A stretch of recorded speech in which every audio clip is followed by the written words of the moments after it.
the dermatology session. So this is Dr. Kavamura, and thank you for being here today. So this is going to be a very intimate session, right? Where there's competition, and I know it's tough for parents to choose, but I've offered many people to just talk to them, and you know, at any time today, tomorrow. So we'll get started. So I'm a dermatologist from São Paulo, Brazil. I live in the United States now, and I'm just going to say a few words about my relationship with the cardiofacial cutaneous syndrome. After I graduated and I did my residency training in dermatology, I really liked genetics, and I said, well, why don't I do something with them? And the head of the genetics department told me, look, I have this collection of patients here that I've tried to give to many people, and nobody was really interested, but I think you like it. And guess what? Those were all CFC patients. And so if you think about the timeline that you saw today of the description of the first cases, so my professor was one that in 84, 85, he didn't publish a paper, but he took a series of patients to a Brazilian Genetics Congress in a poster format showing this must be something different. And so I was studying those patients when I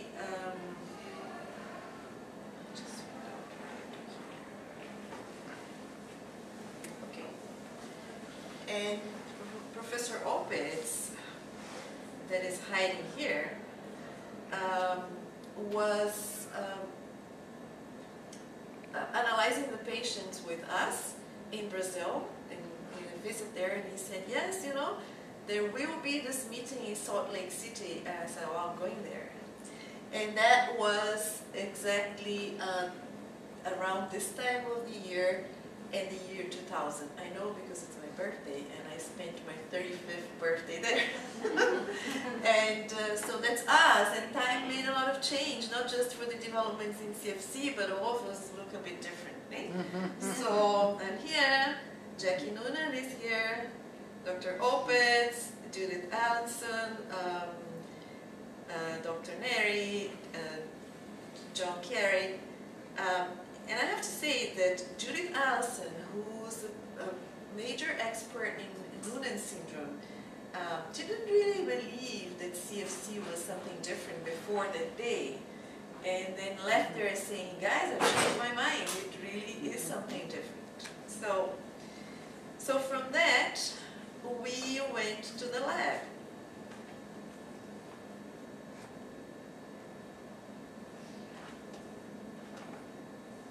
And this is what happened after that. So the following year, I was working in the labbing room with Professor Neri and John Opitz. And those were days of mystery, right? We really, we had a very good collection of clinical data. But everybody we talked about CFC, it was, oh, I never heard of this. And a lot has changed, and to my surprise, last year, when I was in São Paulo, walking in one very fancy mall in São Paulo, I see this. And when I looked at it, I said, wow, look at this guy here, right? He's a CFC patient that then I found out I had actually seen this guy before, but they are now. So this is there is a big incentive for all businesses to do social, to have some social participation and to provide services and all. So this mall decided to create, to donate a space in the mall for this association called Adhere to bring in handicrafts and all sorts of products that are made by special need, not kids anymore, but adults that are working there and producing them. And then I saw that one of my patients is there working and doing great progress. So with this introduction, let me get into the skin. And And if we look at the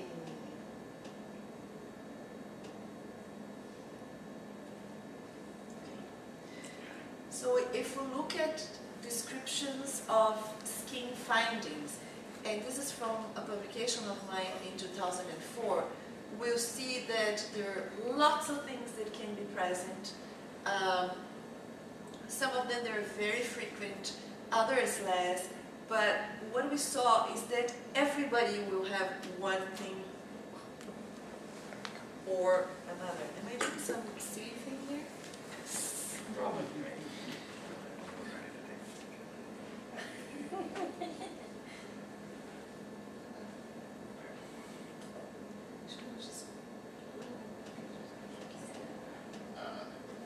Okay, I'll just do it.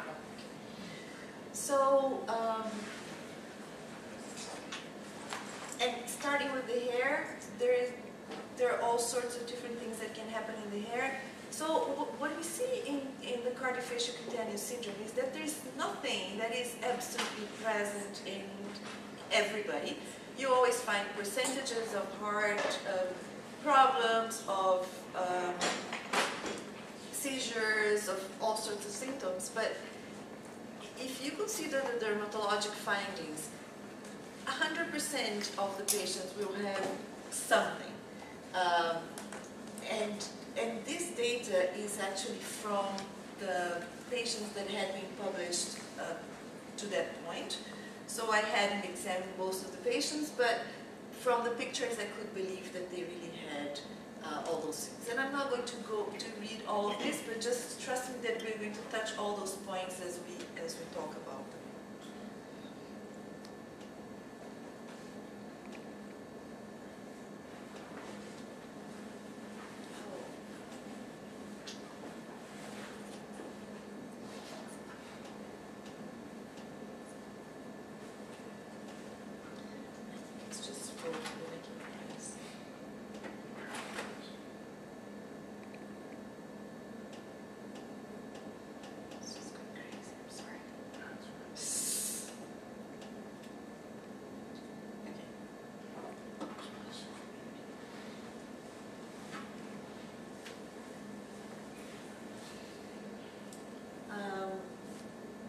So here we have them grouped, and this is a much later report from our patients again from 2012, when then 186 patients were evaluated, and then they had their mutations, so then we were sure that those were CFC patients, and then we grouped the manifestations in an easier way to see.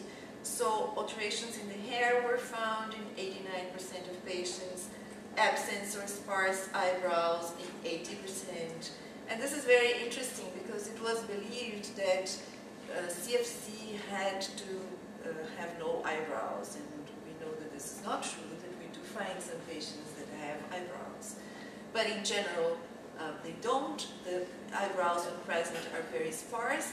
And this, of course, we're talking in the early ages, and when we now look at the evolution, look at the adults, we see that most of them will develop eyebrows. Keratosis pilaris is another very important mark of cardiofacial cutaneous syndrome, and we're going to see what it is in a while. Deep palmar creases have also been reported in most cases. Keratosis pilaris is so one kind of keratosis, but we can have hyperkeratosis where we don't have hair follicles, and this hyperkeratosis is present also in like 43% of cases. And pigmented lesions, pigmented nevi, moles, there are many synonyms for it that we find in about 40% of the cases.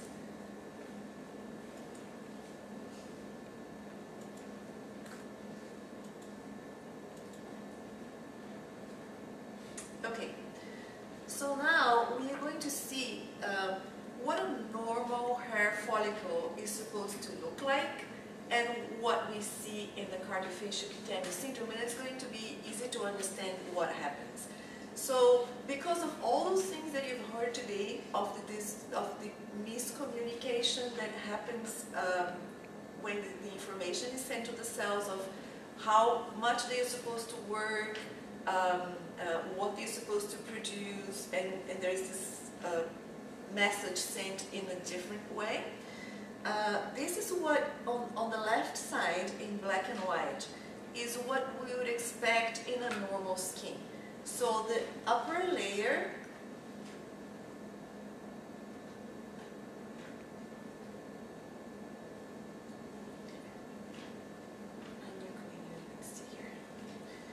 So this upper layer here would be the keratosis, the keratin that's produced normally by the skin and what we all have, followed by a layer of cells that just proliferate, get to the top, die, and then form this keratin on the top. And by the way, this keratin is supposed to be loose. It's what comes out every day when we shower. The top of the layer on the top is supposed to stop when there's a hair follicle, like you see there, right? We have here the hair bulb producing a hair that comes out, and the keratin doesn't really come. If it comes, it's a very thin layer. Now, what happens when we have the keratosis pilaris, and by that I mean the roughness that we feel, particularly on the sides of the arms, on the legs, and on the cheeks of some of the cardiofacial cutaneous patients, is what you see on the other side. So that's the cut of a hair follicle, a real one. And then, instead of having the keratin stopping here and letting the hair grow nicely, it comes inside, and you see it forms all this plug, not allowing the hair to grow out.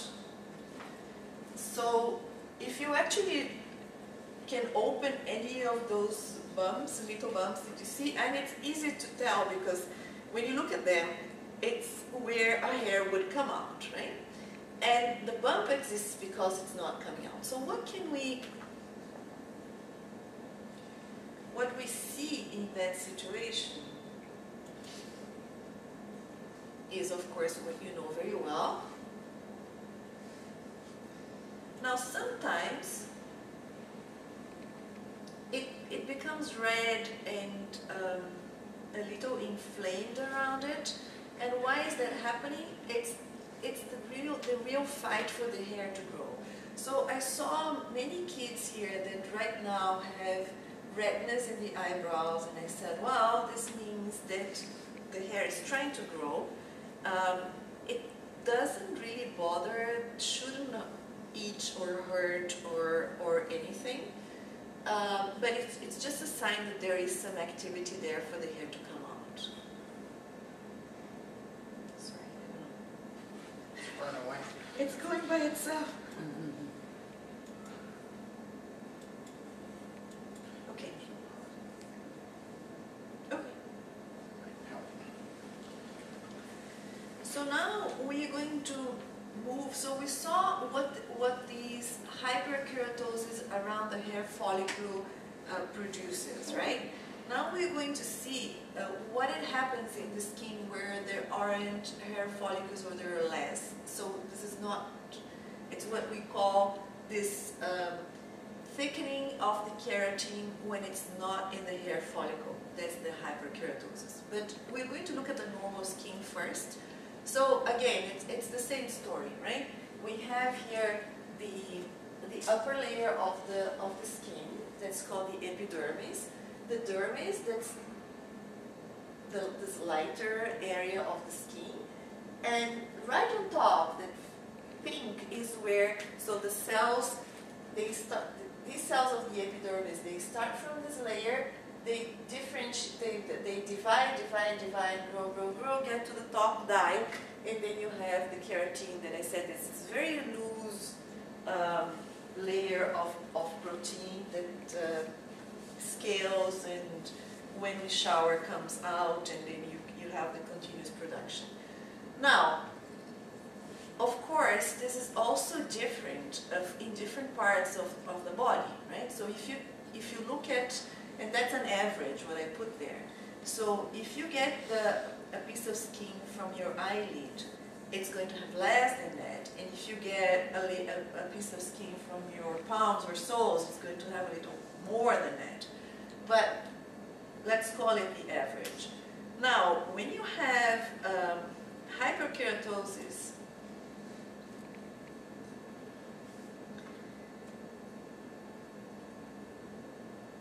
this is what you see, right? See the difference? So instead of having that very loose layer of keratin, and you can actually see some spaces in between, you find this very thick portion of keratin. That blocks lots of things. So this, if the skin is that, if the keratin on the skin is that thick, you have trouble sweating, you have trouble letting the hair grow, and those are things that we observe in the patients. So I know that many people said, well, doctor, I don't think my son sweats normally, and that's expected. Now, this is different from situations, so there are other genetic disorders that there is the structure that produces sweat doesn't exist. So this is very different, because what happens is that for the body to keep the temperature, it will produce sweat, and if it can't come from some sides, it will come from others. So that's why our kids manage to keep their temperature stable, because, you know, if but what you see is that it's not uniform. So the areas that are not that don't have such a dense hyperkeratosis, the sweat is going to be normal.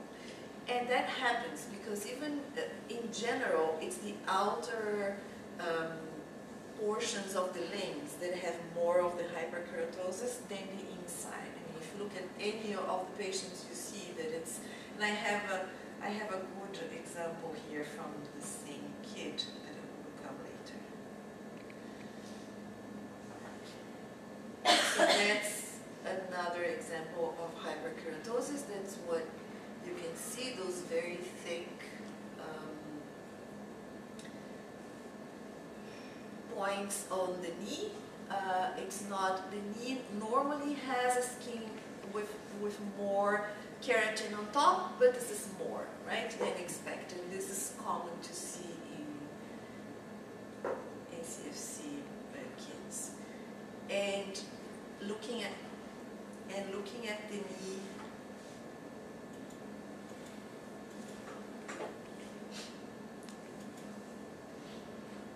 of an older patient, then we see it even more marked. Okay. Now, this is what I was talking about. This is just the surface of the skin looking with augmentation of 4 times. And you have on one side, on the left-hand side, the inside of the arm, and on the left side, sorry, on the right side, the outer side of the arm. And you can see that the structure is very different, right? It's much more organized and respecting a pattern on the left side than on the right side, where there is this disorganized growth of keratin.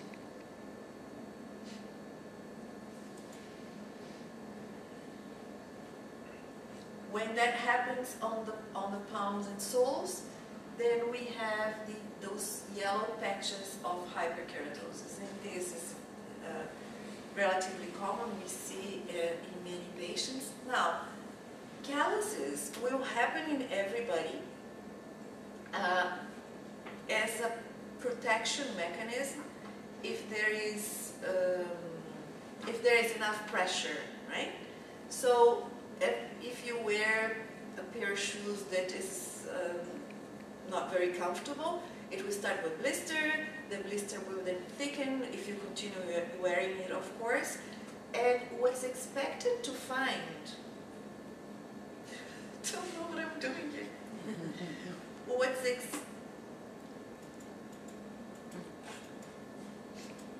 is expected is to find this thickening where there's more pressure.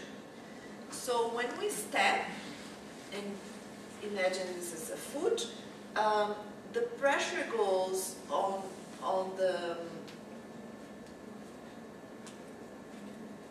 this part and this part of the foot, right? It's the side and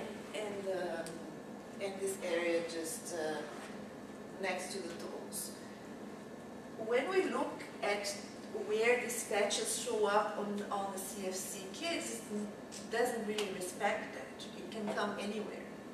It can come where there is pressure, but where there's no pressure also. And we also find on top of the fingers and toes,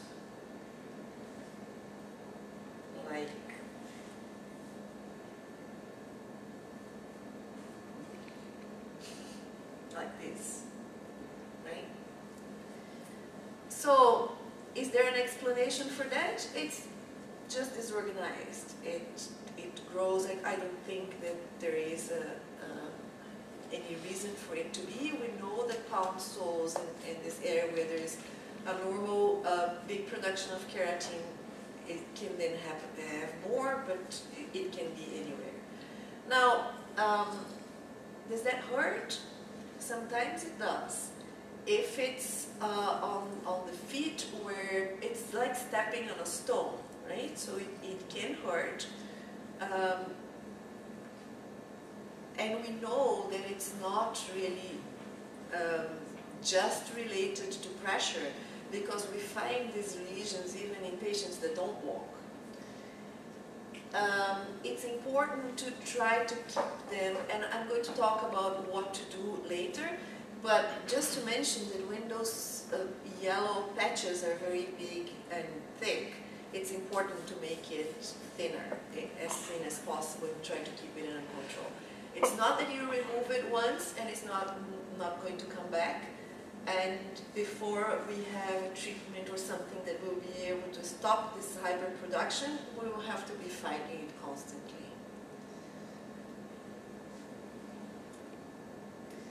Now we're going to talk about the hair, and again I'm going to explain to you how the hair cycle works, what's expected, and what we believe is happening in CFC. So the hair cycle has 3 stages.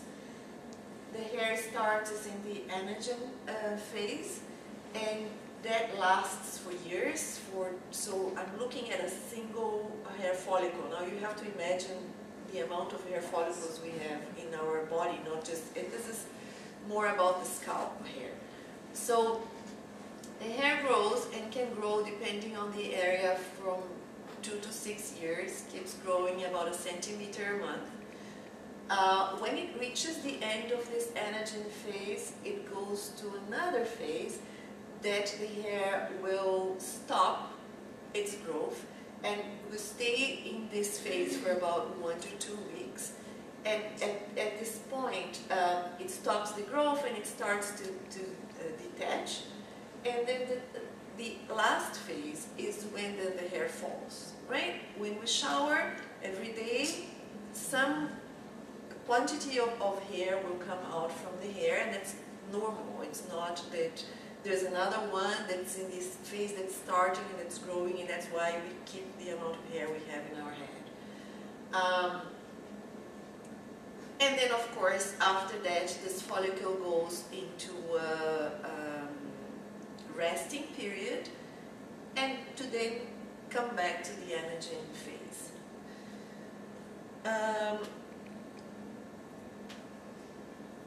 What happens to this hair cycle in the CFC kids? I believe that during different ages, so there's one kind of set of situation that happens when they're younger.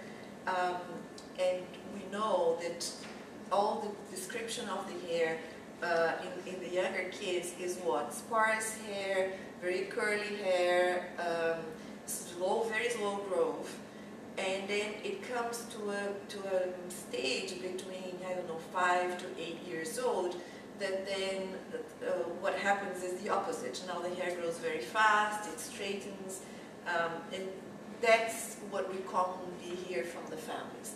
So what's happening in the beginning is that all this cycle is very delayed. So the growth is less, and it takes more time for this whole cycle to come back again.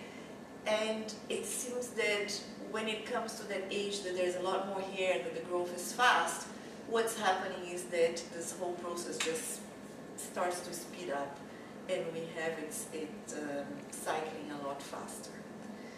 So if we look at what we see in the patients, it's very different, right? So we can go from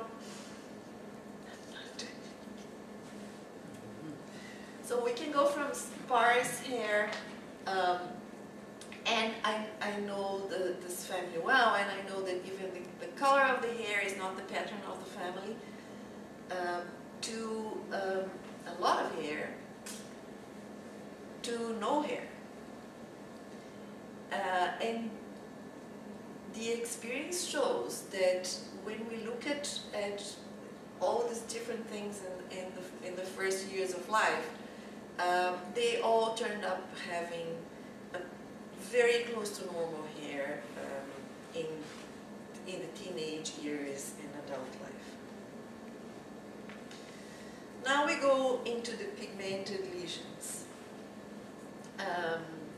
This is one of the last characteristics that was found in CFC patients, not because they were not there before, but because I think they were overlooked.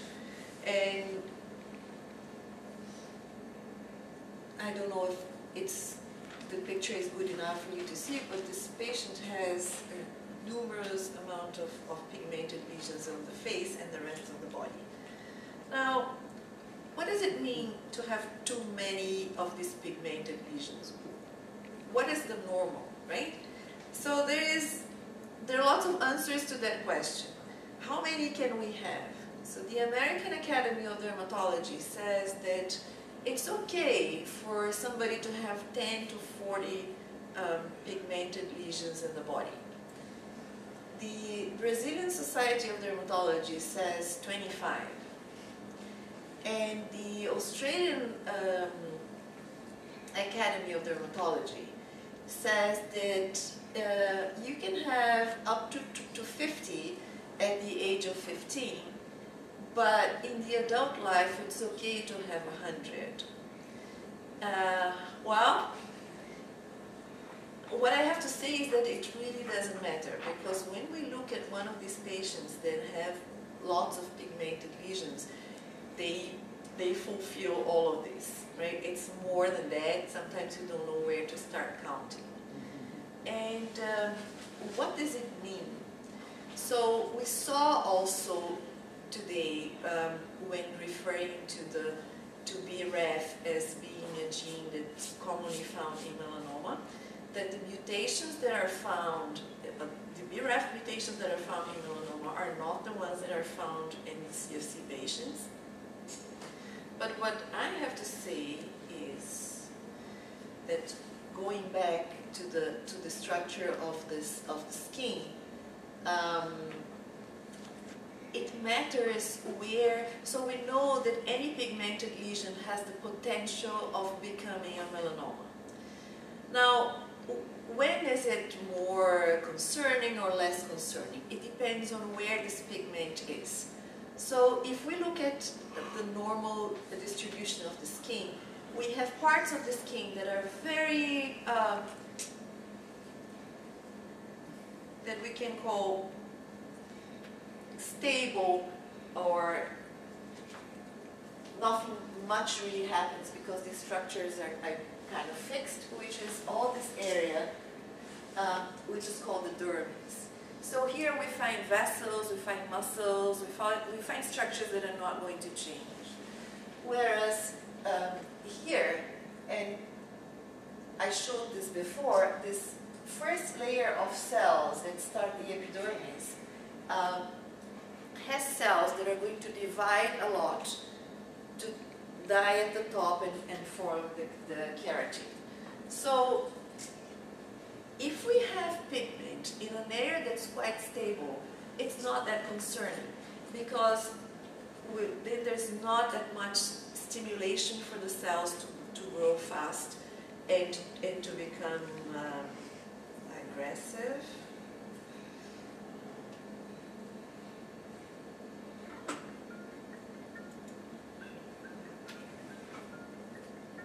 Okay. Which is what we see here. So all this, just if you can see the different colors, just look at where it's darker.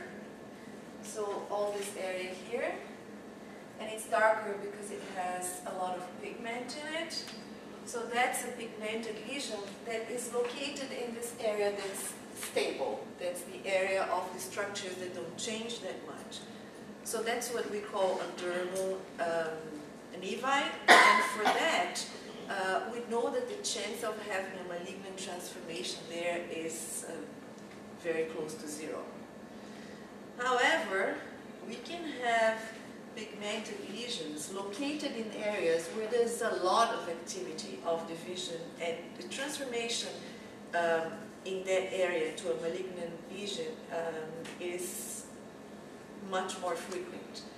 And so that's what I mean by these collections of cells here that are located in this area where we have the cells that have a lot of division.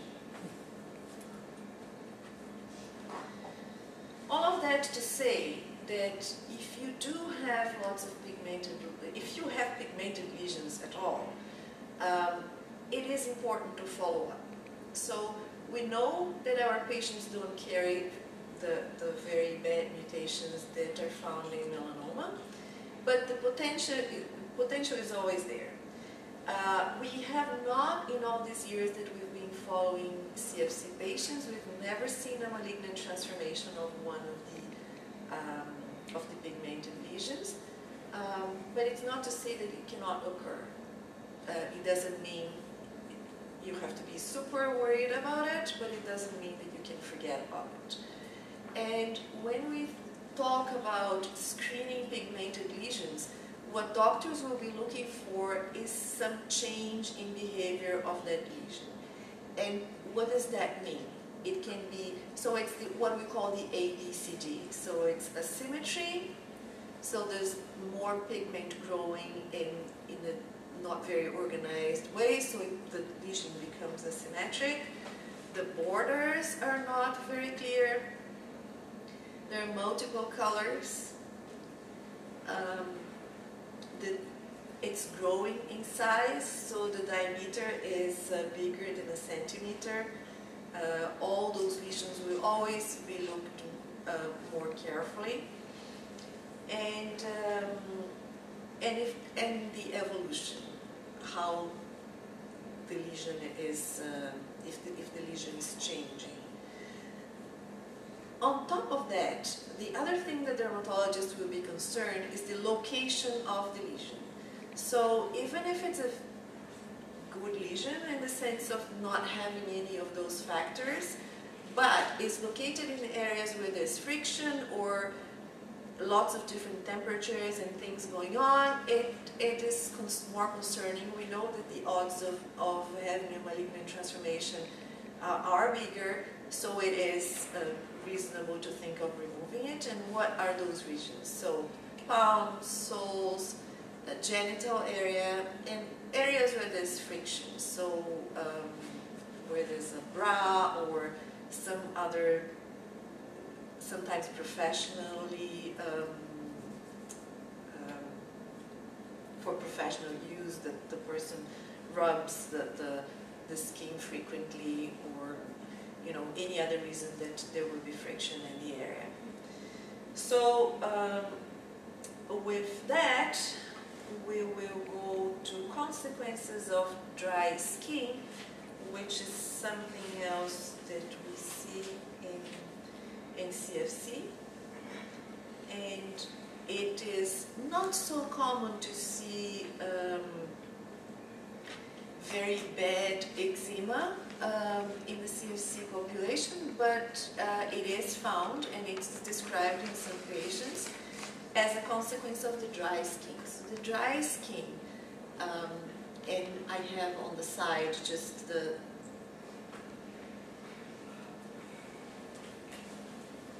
of course this is what it would look like, and here we we have the, so now that you are all experts in the histologic cuts, so we have that the keratin that is a little thicker, but what we have in all this white area here is the inflammation that comes with it.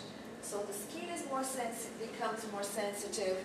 It's easier to react to anything. So it could be from what we call contact dermatitis, that, you know, just extra soap that stayed on the washer, in the washer,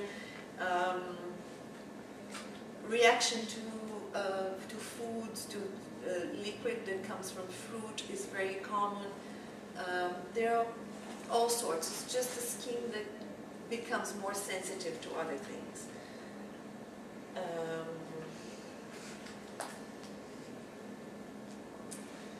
Now we move on to a very important topic. It's something that is of big concern, called the lymphedema, which is observed in the CFC population, particularly in the adults, but we can also see in children. We know that lymphedema is something that happened before the kids were born, for all sorts of characteristics that come with them when they are born. But we see, and here, again, I don't know if the picture is very good, but you can see that the top of this foot is round. And in the children, normally, this will be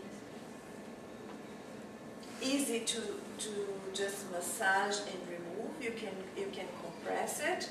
It's harder than if it was just water, because the lymphatics will accumulate when it's rich in proteins, and that will give a different consistency.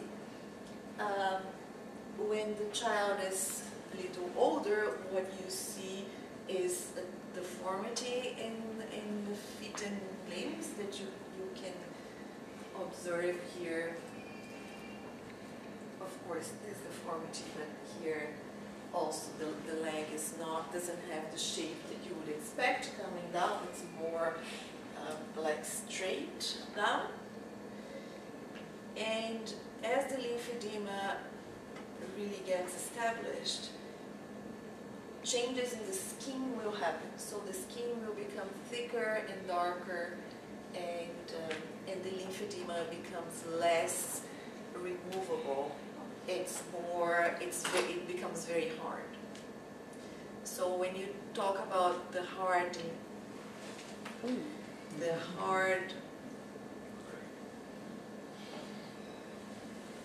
and non-compressible edema as a synonym of, or as a way of diagnosing lymphedema, this is what happens in the later stages.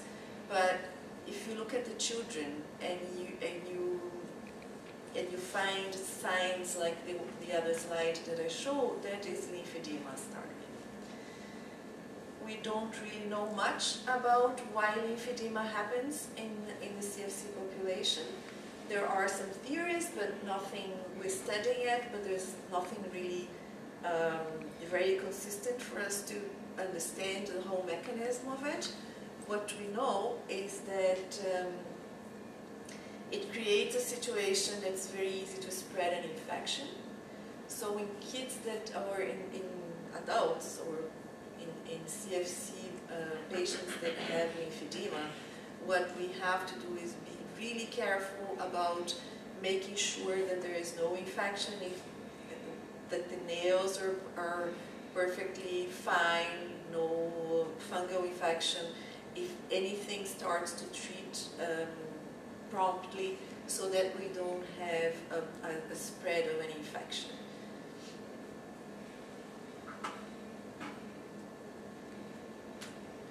Going to other vessels, this is just to show cutis marmorata is just this pattern that looks like marble of vessels on the skin that anybody will have when it's cold. If you're exposed to cold weather and you look at your skin, it's easy to see that. But you find in some CFC patients even when it's very hot, like here. And that doesn't really mean much. There's no consequence about it, but it's another sign that the vessels do behave in a different way. Hemangiomas are very common. And that's an example, and I picked this one because this one is an hemangioma that has two components. It has a deeper, and if you can see that all of this is the hemangioma inside, so it's elevated, and you can also see the top. Now, just like in the rest of the population, unless the hemangioma is located in an area of that's causing more trouble, for instance inside the mouth, preventing the kid to eat and things like that, the recommendation is to wait because there is a tendency of spontaneous regression. So, you know, of course, if it's causing severe trouble, we will try to do something about it before, but if not, within the first 3 years of life, there is a big tendency of having regression, particularly of the lesions that are deeper. And we see that happening the same way in CFC kids.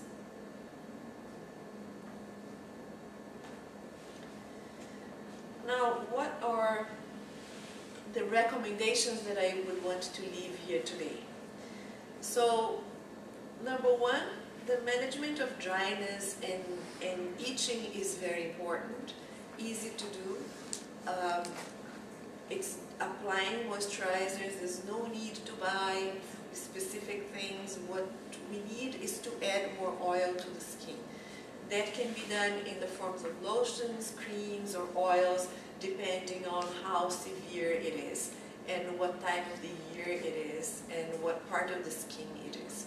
So, and parents, I think, have become experts in doing this and knowing what to do. My only recommendation is to try to avoid preparations that have perfume or are too sophisticated. We want things very simple. And my recommendation would be to always look for baby products that would have less of, you know, color, perfume, and all of that. Of course, the evaluation of the pigmented lesions, as I mentioned before, and that a routine visit to a dermatologist once a year is what's recommended. The evaluation and close care of the lymphedema, this is very important. It has been the cause of death of some patients, so we are extremely careful about keeping lymphedema under control. Treatment of infections, of course, particularly in the case of lymphedema, but in general, just being very careful about bacterial and fungal infections. And the care of dystrophic nails. So we know that dystrophic nails and hyperkeratotic nails are a feature that can be present in some cases of CFC. And it's not, and lots of people have done cultures to try to find fungal colonies growing there, but they don't find it. And yes, because it's a dystrophic nail. It's just a nail that's like that. But when there is an excess of keratin, we know that it's better, it's easier for fungi to grow. So the care of it and cleaning and removal of the excess of keratin is important too, as well as the calluses. So in the last conference, when I was talking about this, we had a conversation afterwards, and some parents wanted to know how to deal with the calluses. And one of the things that some families that I treat say that has changed their lives in the sense of the care of the calluses are devices like this. So I went to a drugstore and I took lots of pictures of they're all the same, it's just different brands. Are you familiar with this? The ones who have it? So of course, when you use anything to remove the calluses, you have to make it as soft as possible. So you can put oil on it at night, and it can be any oil, almond oil, cooking oil, just to make it softer. Put a sock on the foot and to spend the night with that. In the morning, wash, keep it in hot water for a while, and then it's going to be a lot softer, and you can use one of these devices.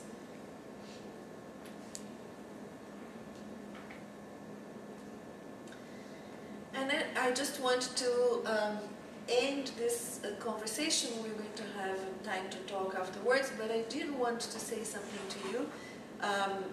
That this CFC International has been extremely important to lots of people, not just here, but in other parts of the world. So in Brazil, CFC International has been a model, and Brazilian families are getting together to educate and other families and share their experiences as with the example of CFC International. So this is a reunion that we had last year, and you can see everything that happens is the same all over the world. So the kids were there playing while the parents were sitting in the lectures to learn more about their kids' disorders. Happy parents wearing t-shirts and a nice get-together at the end. So thank you very much for the participation and for all what you do for the families everywhere. That's what I had to say, and now we can talk and I can learn here. I have a question. Yes. Our little granddaughter is very sensitive to the sun and wind and hates for you to brush her hair. I mean, she just screams. Is there something about CFC that's causing that with the skin, or do you think Well, that's just her? so when we're exposed to heat, and it may not be exactly the sun by itself, but when we're exposed to heat, we are going to sweat, right? And they do have trouble sweating. So being uncomfortable in the sun, I understand completely. And it's not that sunblock is going to solve that problem. So if you are in a situation that you are on the swimming pool on the beach, being in the water is very good, because that's going to keep the temperature She's better. like this even in the winter time. If there's sun, she just... Okay, so that's another thing that's relatively common among the CFC kids also. It's called photophobia, and the eyes just don't feel comfortable with the light. So there are many things there. The other thing that I talked to some parents yesterday as I was seeing them is that, of course, everybody needs to wear sunblock. Some kids don't like touch, and it's sort of difficult to apply creams on them. So a good idea is to wear those shirts, those IV protection shirts that you can get anywhere nowadays. And, you know, at least where you have the shirts, you don't need to apply, you end up with the face and legs. Yes?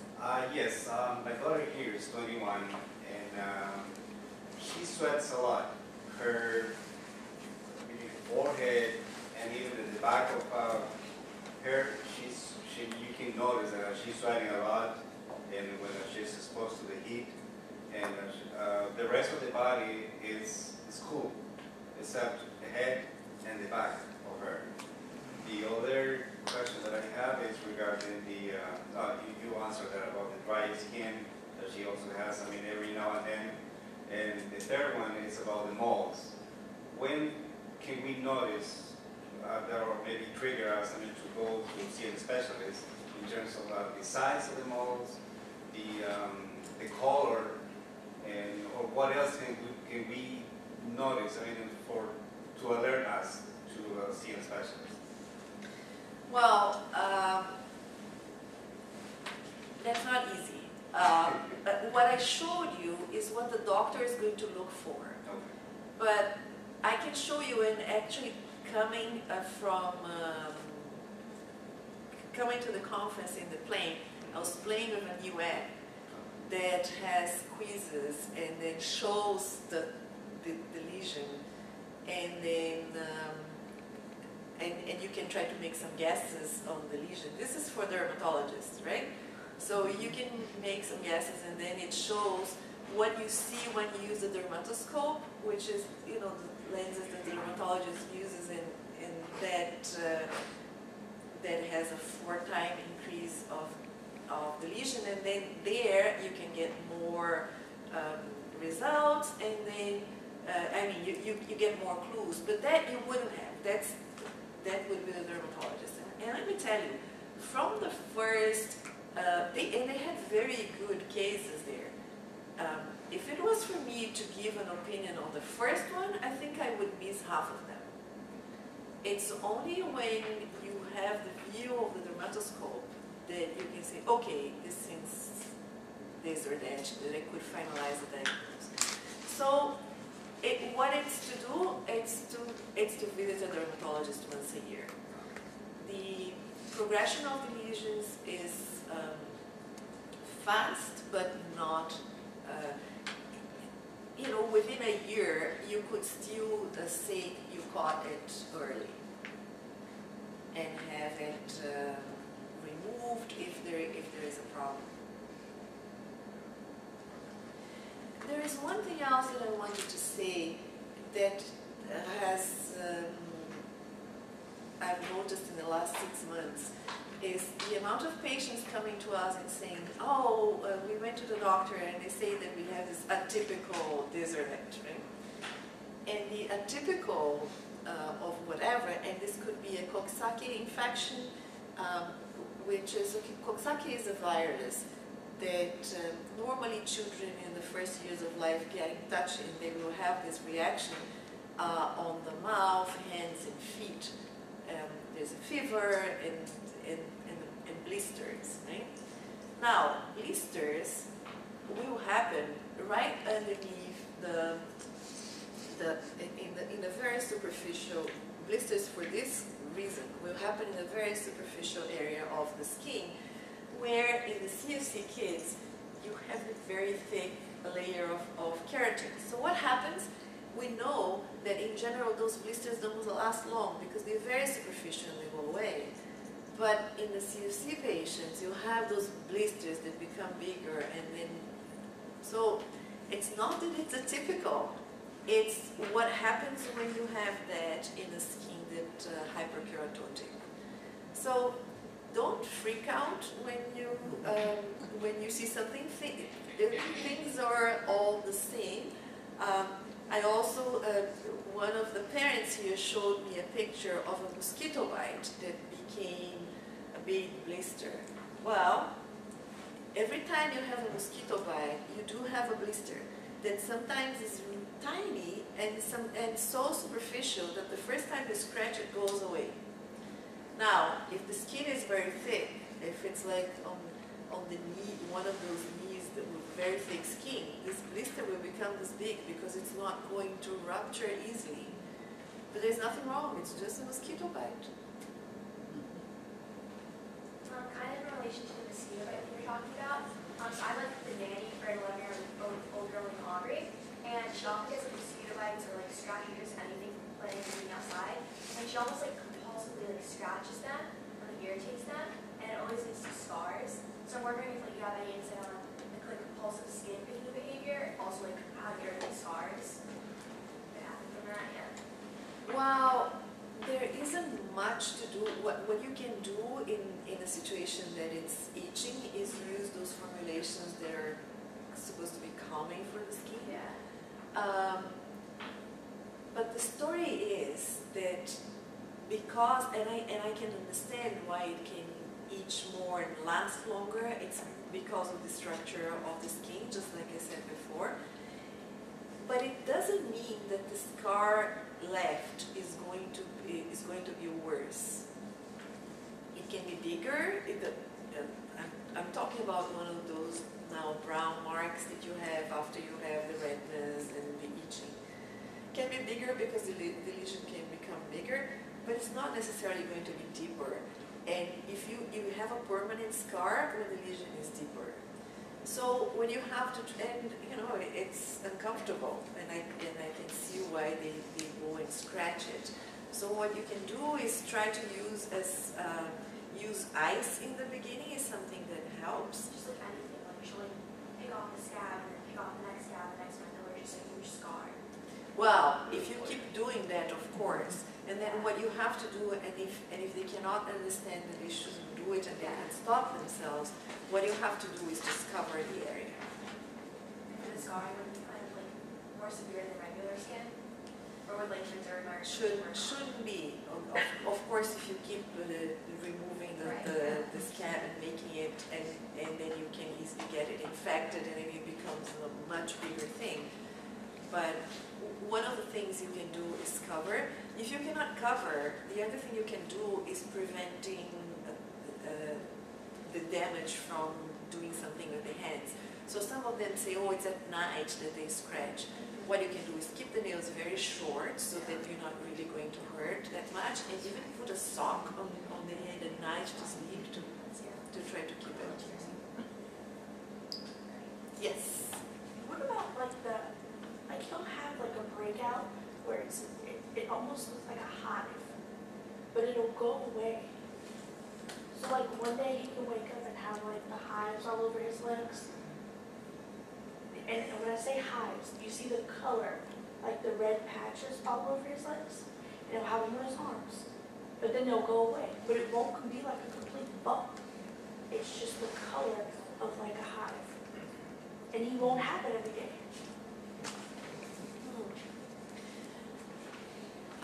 Look, what you're describing